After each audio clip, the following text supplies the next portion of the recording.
गणपति बप्पा मोरया। चलो अष्टविनायक यात्रा पे चलते हैं। Hi friends, welcome back to the channel. हमने हमारे थेऊर वीडियो में बोला था कि हम हमारे चैनल पे अष्टविनायक यात्रा दिखाएंगे, तो अब ये घड़ी आ गई है कि हम जा रहे हैं अष्टविनायक यात्रा करने के लिए हमारे स्कॉर्पियन के साथ। तो चलो लेट्स गो। टाइम हो रहा है सुबह के 10 और यहाँ पे देखो ये हम चले स्कॉर्पियो कर लेके अष्टविनायक यात्रा करने। हम जा रहे हैं पहले गणपति के दर्शन लेने मोरगांव में। मोरगांव पुणे से 60 किलोमीटर दूर है। हमारे घर से बेसिकली उधर पहुंचने के लिए प्रोबेबली 1.5 घंटा लग जाएगा। ये रास्ता जाता है पुणे, सासवड, जेजुरी एंड देन मोरगांव। दिवे घाट में रोड का रिपेयरिंग का काम चल रहा है, सो ट्रैफिक ही ट्रैफिक। हम पहुंच चुके हैं मोरगांव। गणपति मंदिर आता है लेफ्ट में, तो यहाँ पे रोड जो लेफ्ट में जाती है वहाँ पे है गणपति मंदिर।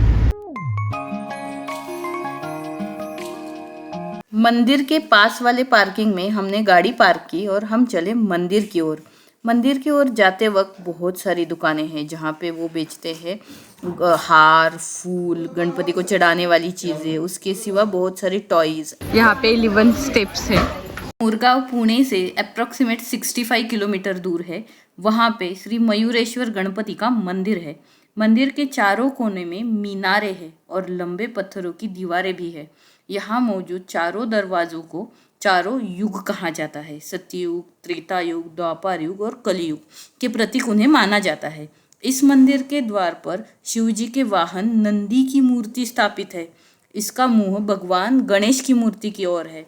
ऐसा कहा जाता है कि एक बार गणपति के मंदिर के यहाँ पे भगवान शिव और नंदी रुके थे, तब नंदी ने भगवान शिव को बोला मैं यहाँ पे ही रुक जाता हूँ। तब से मूषक और नंदी गणपति के यहाँ पे मंदिर के रक्षक के रूप में स्थित है। ऐसा भी कहा जाता है कि सिंधु राक्षस का वध करने के लिए भगवान गणेश यहाँ पे आए थे, इसलिए उनकी यहाँ पे पूजा होती है। और ऐसी भी मान्यता है कि क्षेत्र में बहुत सारे मोर है, तो इसको मोरगांव कहते हैं। अष्टविनायक यात्रा मोरेश्वर गणपति से स्टार्ट होके उनके यहाँ पे ही एंड होती है। हमने भी गणपति के दर्शन किए और हमें बहुत ही अच्छा लगा। ये मंदिर का टाइमिंग है सुबह 5 बजे से लेकर शाम के 10 बजे तक।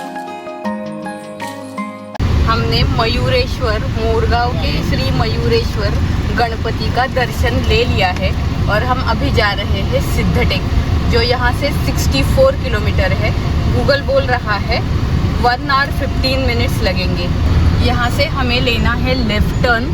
हम लोग जाएंगे Supe, Daund and then Siddhatek.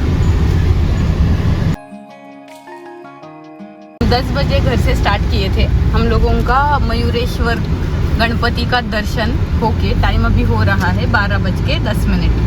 Time हो रहा है 12:30 और हम रुके हैं हमारे लंच के लिए गुरु कृपा में। हम लोग यहाँ पे रुके हैं। ये एक होटल है, होटल गुरु कृपा, वेज होटल है। यहाँ पे पार्किंग की सुविधा अच्छी है।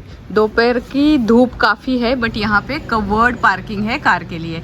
तो हम लोग अभी जाएंगे होटल में और यहाँ का वेज खाना एंजॉय करेंगे। हाय विप्रा, झूला झूलने में कैसा लग रहा है? बहुत अच्छा लग रहा है। Very windy.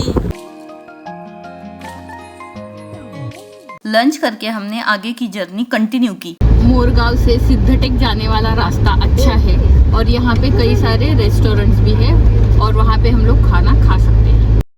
हम स्टेट रोड छोड़ के आ गए और अभी कैच करने वाले हैं पुणे सोलापुर हाईवे, जो दिख रहा है यहाँ पे। 9 किलोमीटर पे हम लोग सोलापुर रोड छोड़ के डाउन पाटस रोड कैच करेंगे, जो लेफ्ट हैंड साइड में आता है। Turn left on to Daund Patas road.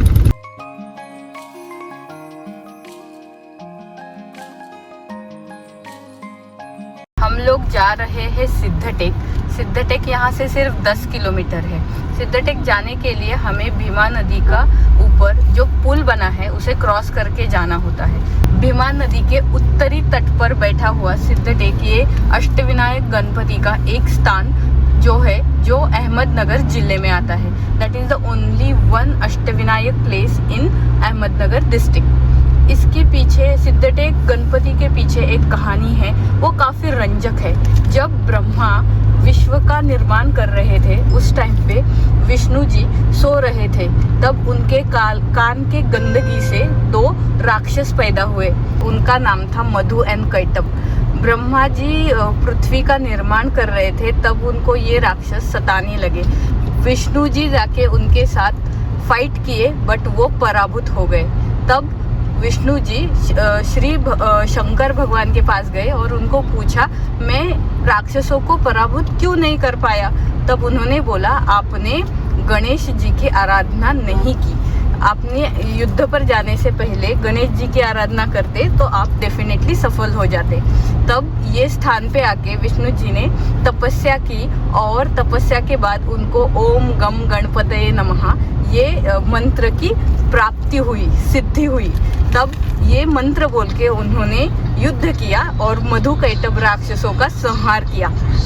उससे इसे सिद्धटेक कहा जाने लगा। जब अष्टविनायक यात्रा स्टार्ट की जाती है तो पहला दर्शन हो जाता है मोरगांव के मोरेश्वर का, उसके बाद लोग जाते हैं थेऊर, एंड तीसरा जो स्थान लोग फॉलो करते हैं दैट इज सिद्धटेक। बट हम लोग पहला गए मोरगांव और अभी जा रहे हैं सिद्धटेक। उसके बाद हम लोग जाएंगे रांजणगांव, एंड में हम लोग जाएंगे थेऊर। ये है भीमा रिवर। गर्मियों के दिन है इसलिए यहाँ पे पानी बहुत कम है। जब यहाँ पे ब्रिज नहीं था तब यहाँ से ये रिवर क्रॉस करने के लिए बोट चलती थी। व्हीकल पार्क करके हम लोग चले दर्शन करने। पहले ही हम लोगों ने दर्शन लिए मूषक राज के, जो भगवान गणेश का वाहन है। मंदिर सुबह 5 बजे ओपन होता है और रात के 9:30 बजे बंद होता है। मंदिर का परिसर बहुत ही सुंदर है। गणपति को चढ़ाने वाली सब चीजें यहाँ पे आपको मिल जाएंगी। वैसे तो ओरिजिनल मंदिर का निर्माण श्री विष्णु जी ने किया था, बट हमें जो यहाँ पे दिख रहा है ये मंदिर का निर्माण 18वीं सेंचुरी में रानी अहिल्याबाई होळकर जी ने किया।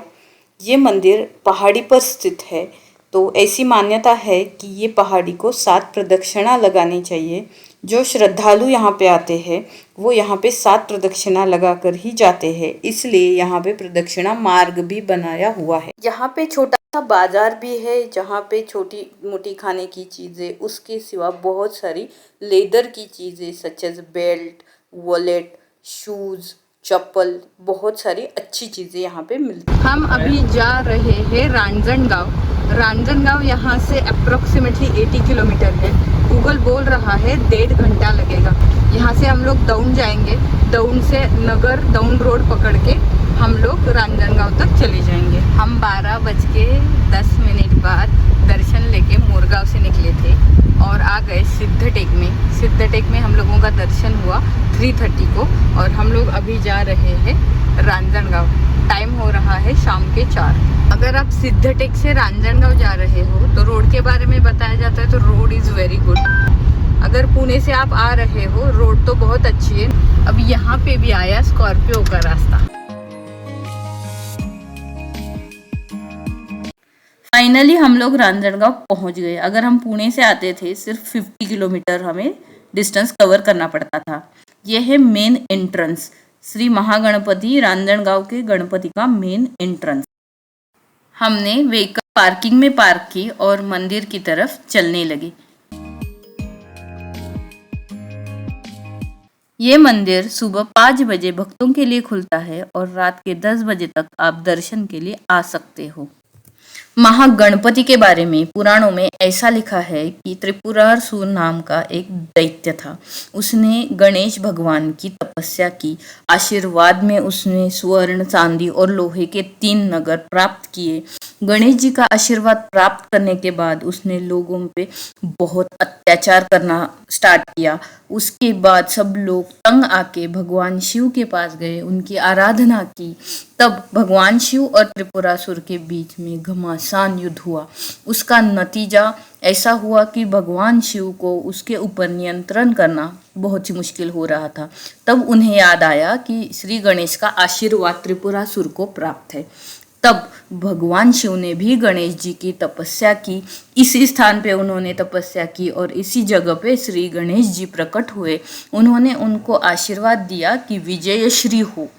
तब जाके महादेव ने एक ही बाण में त्रिपुरासुर का वध किया और सब जनता को उसके अत्याचार से मुक्त किया। तब से इसे महागणपति कहा जाता है, जो यहाँ पे स्थित है। हम रांजनगांव में 4:45 बजे पहुंचे थे। दर्शन करके हम लोग अभी जा रहे हैं थेऊर। टाइम हो रहा है 5:30। रांजनगांव से थेऊर 45 किलोमीटर है। गूगल के हिसाब से हमें पहुंचने के लिए 1 आवर लगेगा। टाइम हो रहा है शाम के 6। सो इवनिंग स्नैक्स लेने एंड चाय लेने के लिए हम लोग आए हैं जोगेश्वरी मिसळ एट सनसवाड़ी। यहाँ पे है स्कॉर्पियो पार्क। इवनिंग स्नैक्स में भेड़, मिसळ एंड चाय एंजॉय करके हम लोगों ने आगे की जर्नी कंटिन्यू की। टाइम हो रहा है शाम के 7। हम पहुंच चुके हैं थेऊर में। थेऊर गणपति का मैंने वीडियो ऑलरेडी बनाया हुआ है, मैं इसका आई बटन दे देती हूँ अगर आपने नहीं देखा है तो। चिंतामणि यानी चिंता हरने वाला गणपति चिंतामणि, इसके पीछे भी एक स्टोरी है। वो कथा क्या है, चलो सुनते हैं। राजा अभिजीत और रानी गुणवती थी। उनको एक पुत्र प्राप्ति हुई जिसका नाम था गण। वो बहुत ही बहादुर था, उसके साथ गुस्से वाला और क्रूर भी था। एक दिन कपिल ऋषि ने उसको उसके फ्रेंड्स के साथ उनके आश्रम में भोजन पे आमंत्रित किया। भोजन पे जाने के बाद उसने बोला, ये गरीब साधु हम लोगों की भोजन की व्यवस्था कैसे कर पाएगा। तब कपिल ऋषि ने अपने पास जो चिंतामणि नाम का रत्न था उसे निकाला, उसकी पूजा की और सब लोगों का अच्छे से भोजन करके उनको भेज दिया। बाद में गण के दिमाग में आया कि ये रत्न मैं अगर हर लूँगा तो मैं भी बड़ा ही संतुष्ट हो जाऊंगा। तब बलपूर्वक उसने वो रत्न हासिल करने का प्रयास किया। तब गणपति स्वयं आए और उसकी सेना का गण के साथ उन्होंने खात्मा किया। तब से जो कपिल ऋषि की चिंता थी वो गणपति ने हर ली, तो गणपति को नाम मिल गया चिंतामणि गणपति।